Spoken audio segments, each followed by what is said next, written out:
First ever factory outlet Mukunda jewellery KPHB Kothapet Khammam Somajiguda Hanmakonda. నమస్కారం. మాఘపురాణం 18వ రోజు పారాయణలోకి వచ్చాం. ఎలాంటి వాళ్ళైనా వాళ్ళు చేసి తెలియక చేసినా తెలిసి చేసినా కూడా మాఘమాసమందలి నదీ స్నానం అత్యంత పుణ్యఫలాన్ని ఇస్తుంది అనటానికి మరో వృత్తాంతాన్ని చెప్తానంటున్నారు. అంటే తెలియకుండా పొద్దున్నే ఏదైనా పనుండి పొద్దున్నే స్నానం చేసినా తెల్లవారి బయటికి రాగానే సూర్యుడిని చూసినా కూడా మనకు ఫలితం లభిస్తుందండి. దాని గురించి చెప్తున్నారనమాట. పరమేశ్వరుడు చెప్పే లోభి చరిత్రను పరమేశ్వరి పార్వతీదేవి శ్రద్ధగా వింటోంది. పూర్వకాలం దక్షిణ భారతదేశంలో వసంతవాడ అనే ఒక నగరం ఉండేదట. అందులో బంగారు శెట్టి అనే ఒక పిసినారి అయినటువంటి వైశ్యుడు ఉండేవాడు. ఆయన భార్య తాయారమ్మ. పెద్దలు ఇచ్చిన ఆస్తి ఎంత ఉన్నా అతనికి ఇంకా సంపాదించాలనే కోరిక మిక్కుటంగా ఉండేది. వడ్డీ వ్యాపారం చేస్తూ ప్రజల్ని పీడించేవాడు. పైసా తక్కువైనా ఎవరిని వదిలేవాడు కాదు. పరమ లోభి అయి ప్రవర్తించేవాడు. నిత్యము డబ్బు సంపాదనే తప్ప బంగారు శెట్టికి మరొక ధ్యాస ఉండేది కాదు. ఒక ఆధ్యాత్మిక చింతన లేదు, దైవ పూజ లేదు. శ్రీహరిని పూజించటమే ఎరగడు. దాన ధర్మాల ప్రసక్తే లేదు ఆయన జీవితంలో. ధన సంపాదనలో పడి కడుపుకింత కడుపు నిండా కూడు కూడా తినేవాడు కాదు. అతనికి ధనిక పేద అనే భేదం లేదు. ఎవరైనా సరే గడువుకి రుణం తీర్చకపోతే వారి గౌరవ మర్యాదలు మంటగలిపి పంచాయతీలు పెట్టి వాళ్ళ ఆస్తుల్ని అన్యాయంగా స్వాధీనపరచుకునేవాడు. కానీ ఆయన భార్య తాయారమ్మ సద్గుణ సంపన్నురాలు, దయాపరురాలు, దైవభక్తి మెండు. ఆమె దీపారాధన చేసినా ఆయన ఒప్పుకునేవాడు కాదు. పరం పిసినారు కదా, నూనె అయిపోతుంది, ఏం ఊరికే వచ్చిందా అని గద్దించేవాడు. ఆవిడ ఎట్లా కొట్లా చిన్నగా ఒక చుక్క నూనె పోసి కొంచెం నూనెతో తడిపి ఒత్తిలిగిచ్చి దేవుడికి దండం పెట్టుకుని సరిపుచ్చుకునేదట. ఒకనాడు ఈ బంగారు శెట్టి గారు వడ్డీ వసూలు చేసుకోవడానికి పక్క గ్రామానికి వెళ్ళాడు. ఆనాటి రాత్రి వాళ్ళ ఇంటికి ఒక పండు వృద్ధ బ్రాహ్మడు వచ్చి, అమ్మ నేను బ్రాహ్మణుణ్ణి, నా గ్రామం ఇంకా చాలా దూరంలో ఉంది, ఇప్పటికే చాలా చీకటి పడింది, మాఘమాసం అవటం వల్ల చలిగాలులు తీవ్రంగా వీస్తున్నాయి, కాబట్టి నా యందు దయించి ఈ రాత్రికి మీ ఇంటి అరుగు మీద పడుకొని తల్లి, నీకెంతైనా పుణ్యం ఉంటుందని బతిమలాడాడు. సరే ఈవిడేం చేసిన ముసలాయన్ని చూసి జాలిపడి అరుగు ఒకసారి ఊడ్చి ఒక దుప్పటి చాప ఇచ్చి పడుకుంటుంది.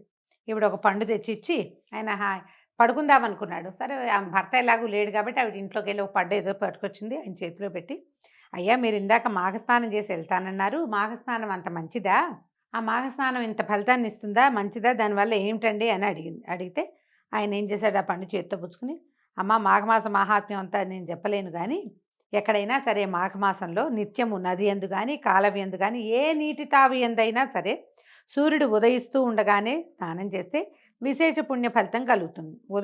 ఉదయమే స్నానం చేయటం, మహావిష్ణువుని పూజించటం, దేవాలయాలకు వెళ్ళి అర్చన చేయటం, తులసి దళాలతోటి శ్రీమన్నారాయణునికి అర్చన చేయటం, స్వామి ప్రసాదాన్ని స్వీకరించటం, విష్ణు పురాణాన్ని లేదా మాఘ పురాణాన్ని చదవటం, నెలాఖరున బ్రాహ్మణ సమారాధన, దాన ధర్మాలు చేయటం ఇత్యాది సత్కార్యాలు చేస్తే మానవుడి సర్వపాపాలు హరించిపోతాయి. నెల రోజులు చేయలేని వారు ఒక్కరోజైనా కనీసం పర్వదినాల్లో అయినా, అంటే ఏకాదశి, ద్వాదశి, పౌర్ణమి తిథుల్లో స్నానం చేసినా కూడా విశేషమైన పుణ్య ఫలితమే లభిస్తుందమ్మా. సకల సంపదలు, ఆయురారోగ్య ఐశ్వర్యాలు, అవి లభించి పుత్ర సంతానం కూడా కలుగుతుంది. మహాఘోర పాపాలన్నింటినీ మటుమాయం చేస్తుంది. నేను అనుభవపూర్వకంగా చెప్తున్నానమ్మా అని చెప్పాడు. ఈవిడేమనుకుంది, ఓహో చాలా బాగుంది, స్నానమే కాదా, రేపొద్దున చేసేద్దాం ఈయనతో పాటు అని ఆవిడ కూడా విష్ణు ధ్యానం, ఆయన ఏదో నామాలు చెప్పుకుంటుంటే కేశవ నామాలు, ఈవిడ కూడా విష్ణునామాలు చెప్పుకుంటూ ధ్యానంలో మునిగిపోయింది. ఇంతలో పక్క గ్రామానికి వెళ్ళిన భర్త తిరిగి వచ్చాడు. ఈవిడేం చేసింది, మాఘ స్నానము దాని విశేషం అన్నీ చెప్పి భర్తకి రేపు పొద్దున్నే వెళ్తానని అనగానే కేకలేసాడట ఆయన. వస్తే నీ వెర్రి మండిపోను, ఎవరేం చెప్తే దాన్ని నమ్మేస్తావా, మాఘ స్నానం ఏమిటి, వ్రతం ఏమిటి, దానం ఏమిటి, నీకేమైనా పిచ్చెక్కిందా, ఎంత ఖర్చు ఎంత ఖర్చు ఎంత ఖర్చు అన్నాడు. ఒళ్ళు గుళ్ళ చేసుకుని నేను సంపాదిస్తుంటే నువ్వు ఇల్లు గుళ్ళ చేయడానికి చూస్తావా, తిని కూర్చోలేక నాకు నష్టం కలిగిస్తావా అని కేకలేశాడు. నోరు మూసుకుని పడి ఉండన్నాడు.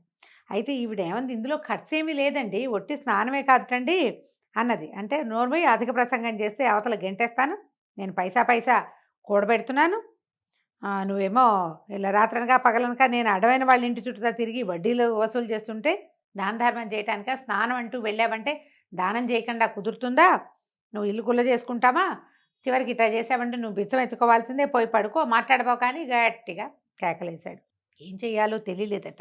పరిపరి విధాల ఆలోచించి ఎలాగైనా మాఘనది స్నానం చేయాలని నిర్ణయానికి వచ్చి ఎప్పుడు తెల్లారుతుందా, ఎప్పుడు నది స్నానానికి వెళ్ళిపోదామా అని శ్రీహరిని ధ్యానించుకుంటూ ఆత్రంగా ఎదురు చూస్తోంది. ఇంతలో భళ్ళుమని తెల్లవారింది. త్వరగా కాలకృత్యాలు తీర్చుకుని ఈవిడేం చేసిందట, భర్తకి చెప్పకుండా వృద్ధ బ్రాహ్మణుడితో పాటు ఆ నదిలోకి స్నానానికి వెళ్ళిపోయింది నది దగ్గరికి. ఇదంతా పసిగట్టిన పిసినారి బంగారు శెట్టి ఒక కర్రను తీసుకుని తను కూడా నదిలోకి దిగి భార్య జుట్టు పుచ్చుకుని కొట్టబోయాడు. ఆ పెనుగులాటలోనే వాళ్ళకి తెలియకుండా ఇద్దరూ నది నీళ్ళల్లో మునిగి తేలటంతోటి మాఘ స్నాన ఫలితం దక్కింది వాళ్ళకి. చివరికి భర్త ఏం చేశాడు, 2 కొట్టి దండించి బాగా నానా తిట్లు తిట్టి గోల చేసుకుంటూ ఇంటికి తీసుకొచ్చాడు. కొంతకాలానికి ఇద్దరు మరణించారట కొన్నేళ్ల గడిచిన తర్వాత. తాయారమ్మని తీసుకుపోవటానికి విష్ణుదూతలొచ్చి బంగారు రథం మీద ఎక్కించుకుని తీసుకుపోతున్నారట. మా భర్త బంగారు శెట్టిని యమదూతలు వచ్చి తీసుకుపోతున్నారు. ఆవిడకేమో విష్ణుదూతలు వచ్చారు, విష్ణు పార్షదులు. ఈయనకేమో యమదూతలు వచ్చారు. ఈవిడేమంది, ఈ భర్తని యమదూతలు తీసుకెళ్ళిపోవడం చూసినటువంటి తాయారమ్మ గారు యమభటులతో, బాబు బాబు ఆగండి ఆయన, ఇదేమన్యాయం, నన్నేమో వైకుంఠానికి, వీళ్ళు చూస్తే పద్మాలుడు అవి ధరించి అంటే బ్రహ్మాండంగా ఉన్నారు దేవపురుషుల్లాగా, మీరేమో యమకింకర్లు కనపడుతున్నారు, నన్ను వాళ్ళు తీసుకుపోతున్నారు, మా ఆయనేమో మీరు తీసుకుపోతున్నారు ఏమిటి నాయన, భార్యాభర్తలు అన్న తర్వాత ఇద్దరం సమానమే కదా అని అడిగేసరికల్లా, అమ్మా ఓ పుణ్యాత్మురాలివి నువ్వు మాఘమాస స్నానం చేసావు, అంచేత నీకు ఈ సద్గతి వచ్చింది. మరి నీ భర్త నిత్యం ఈ ధనాశతోటి ఏ భగవంతుడినైనా ధ్యానించాడా? లేదు. పైపెచ్చు ప్రజల్ని హింసించి పీడించి డబ్బు లాక్కుని పాపం మూట కట్టుకున్నాడు. భగవద్భక్తి లేని పాపులు నరకానికి కాక ఇంకెక్కడికి పోతారమ్మా, అందుకని మేము నరకాన్ని తీసుకుపోతున్నాం, నీ దారి నువ్వు హాయిగా బొమ్మన్నారు. అనేసరికి ఈ తాయారమ్మ భార్య యమభటులతోటి వాగ్వాదానికి దిగించారు. సరే, నేను ఒక్కసారి మాఘస్నానం చేస్తే నాకు ఇంత పుణ్యఫలం వస్తే, నాతో కొడుతూ పెనుగులాడుతూ నన్ను కొడుతూ నా భర్త కూడా నదీ స్నానం చేశాడు, మేమిద్దరం సరిగంగ స్నానాలు చేసినట్టే కదా, ఒకళ్ళకి వైకుంఠ ప్రాప్తి ఇంకోళ్ళకి నరక ప్రాప్తి లభించడంలో న్యాయమేముంది, యమధర్మరాజు దగ్గర వ్యత్యాసాలు ఉండవు కదా బాబు అని అడిగింది. ఈ మాటలకి యమదూతలు అవాక్కైపోయారట. అవునా, ఇతను కూడా స్నానం చేశాడా అని ఆశ్చర్యపోయారు. సందిగ్ధంలో పడి చిత్రగుప్తుడి వద్దకు వెళ్ళి అందులో ఉన్న న్యాయాలు చెప్పమన్నారు. అడిగారు, ఆయమ్మ ఇలా అడుగుతోంది, ఇప్పుడు ఏం చేయమంటారు అని. ఇప్పుడు చిత్రగుప్తుడు ఏం చేశాడట, పాపపుణ్యాలన్నీ బేరు చేసుకుని, అంటే ఆయన చిట్టా ముందు నుంచి రాస్తున్నారు, ఈయన పరమ పిసినారి, పెళ్ళాన్ని నది నీళ్ళతో స్నానం చేయడానికి కూడా ఒప్పుకోడు, పరమ పాపిష్టివాడు, వీడికి నరకం అని రాసి పెట్టారు. ఆమె అప్పుడు మునుగుతూ కేశవనామాలు చదువుకుంది, గోవింద మాధవ జనార్దన మత్సూదన అనిరుద్ధ అని అందరినీ పిలిచింది. వాళ్ళందరూ సిద్ధంగా ఉన్నారు ఈవిడికి వైకుంఠ ప్రాప్తి ఇవ్వడం కోసం. ఆయన ఏం పిలవలేదు కదా, పెళ్ళంతో పినుగులాడుతున్నాడు, స్నానం అయితే చేశాడు కానీ. దాంతో ఈయన ఏం చేశాడు, ఈ పాపపుణ్యాలన్నీ బేరీజు వేసి ఆ అమ్మాయికి పుణ్యం వచ్చింది, వీడికి కూడా పుణ్యం వచ్చిందని జరిగిన పొరపాటుని గ్రహించిన చిత్రగుప్తుడు బంగారు శెట్టిని కూడా తాయారమ్మతో పాటు వైకుంఠాన్ని తీసుకుపోమని విష్ణుదూతలతో చెప్పాడు. చెప్పాక ముందే వైకుంఠానికి చేరిన తాయారమ్మ భర్త రాక కోసం ఎదురు చూస్తోందట. ఇంతలో విష్ణుదూతలు బంగారు శెట్టిని కూడా వైకుంఠానికి తీసుకొచ్చారు. భార్యాభర్తలు ఇద్దరు వైకుంఠంలో సుఖంగా గడిపారు.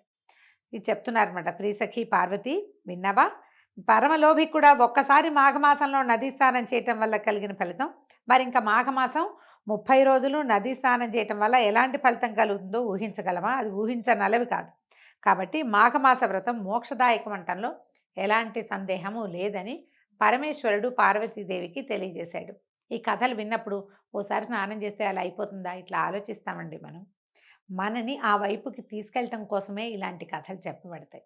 ఒకసారి కాదు, మనకు అవకాశం ఉంది రోజు చేద్దాము, అవకాశం ఉంది రోజు పురాణం విందాం, అవకాశం ఉంది రోజు కొంచెం పూజ చేసుకుందాము, విష్ణు పూజ చేద్దాం, అవకాశం ఉంది ఏదైనా దేవాలయానికి వెళ్దాం. అవకాశం లేదు, అయ్యో రాలేకపోతున్నాము, ఈ సంవత్సరం ఇలా పోయింది అని బాధపడండి. కనీసం ఈ సంవత్సరం కుదరలేదు, మాఘమాసం చాలా మంచి రోజులట అని ఆలోచించినా కూడా మనకి కొంత ఫలితం లభిస్తుంది. లోపల భగవంతుని పట్ల భక్తి, ఆసక్తి, ఆస్థ ఉండాలని చెప్పబడుతుంది. పురాణం ఈ రకంగా చెప్తారు. దీంతో ఈరోజు పారాయణ పూర్తయిందండి. రేపు ఉదయం 19వ రోజు పారాయణలో మళ్ళీ కలుసుకుందాం. నమస్కారం.